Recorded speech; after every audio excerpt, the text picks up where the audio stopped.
On l'a dit en ouverture de téléjournal ce soir, les résidents de foyers de soins pour aînés au Québec, dans les CHSLD par exemple, vont pouvoir avoir une troisième dose du vaccin contre la COVID.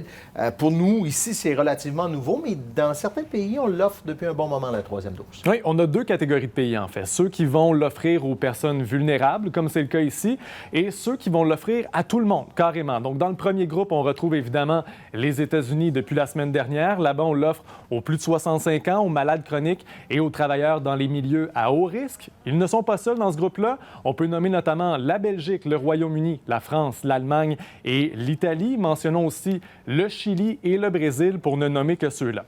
Dans la seconde catégorie, on pense spontanément à Israël, qui a été un des premiers à élargir l'admissibilité à la troisième dose aux 12 ans et plus. C'est arrivé à la fin du mois d'août. Il y a d'autres pays qui ont fait ce choix-là.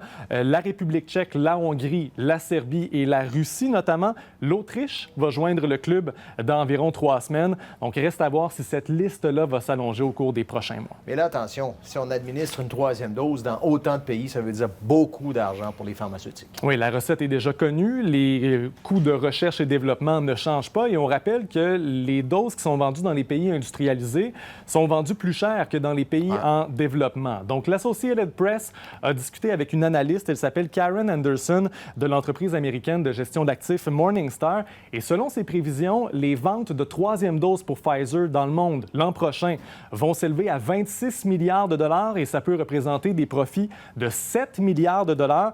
Et Moderna n'est pas en reste, évidemment, si on élargissait la troisième dose à tous les Américains.